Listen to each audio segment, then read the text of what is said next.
Lagay ng ekonomiya, kalakalan, negosyo at iba pa. Atin ang alamin dito sa Ang Pilipinas Ngayon.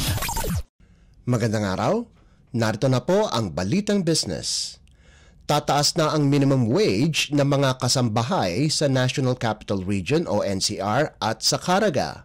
Sa paglabas ng wage order ng NCR Regional Tripartite Wages and Productivity Board o RTWPB, magiging 6,500 na mula sa 6,000 ang minimum wage ng mga kasambahay. Naglabas din ng wage order ang RTWPB para sa rehiyon ng Caraga na nagtatakda na maging 370 piso ang kada araw na sahod o pasahod sa mga kasambahay doon. Ang second tranche ng taas sa sahod ay ipapatupad sa Mayo ng taong 2024 na nagkakahalaga ng 15 pisong dagdag sa sahod ng mga kasambahay sa Caraga. Ang panibagong dagdag sa sahod ng mga kasambahay ayon sa Department of Labor and Employment o DOLE ay magsisimula sa Enero ng panibagong taon. Dagdag na ahensya na makikinabang sa dagdag pasahod ang halos 256,500 at 500 domestic workers kung saan mahigit sa 146,000 at 200 ay nasa live-in arrangement. Lagay ng ekonomiya, kalakalan, negosyo at iba pa. Atin ang alamin dito sa Ang Pilipinas Ngayon. Sinabi ng Philippine Statistics Authority o PSA na tumaas ang farm gate price ng palay o kada kilo ng bigas nitong nakaraang Nobyembre.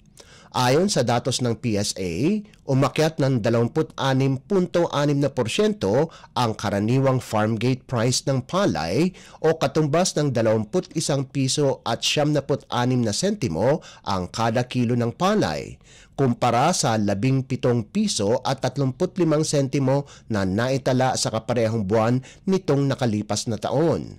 Tumaas din ang presyo nito kumpara sa naitalang 6.6% o 20 piso at 50 sentimo sa kada kilo ng palay noong Oktubre.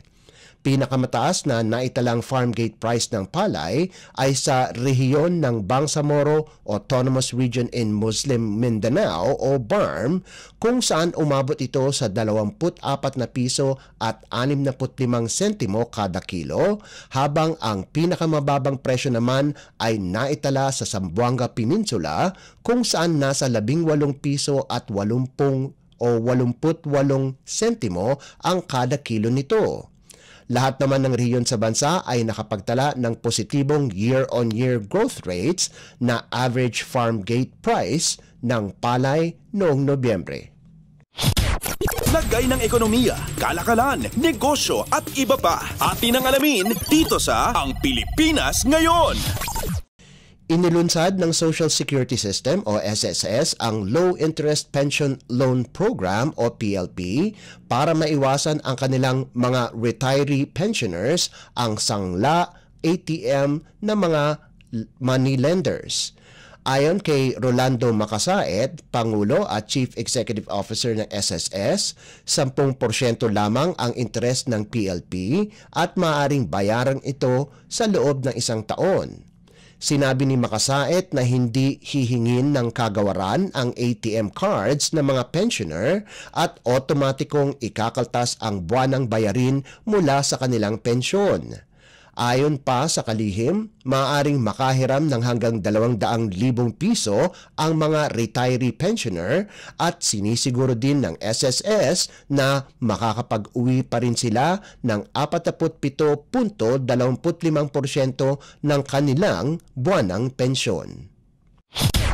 Lagay ng ekonomiya, kalakalan, negosyo at iba pa. Atin ang alamin dito sa Ang Pilipinas Ngayon.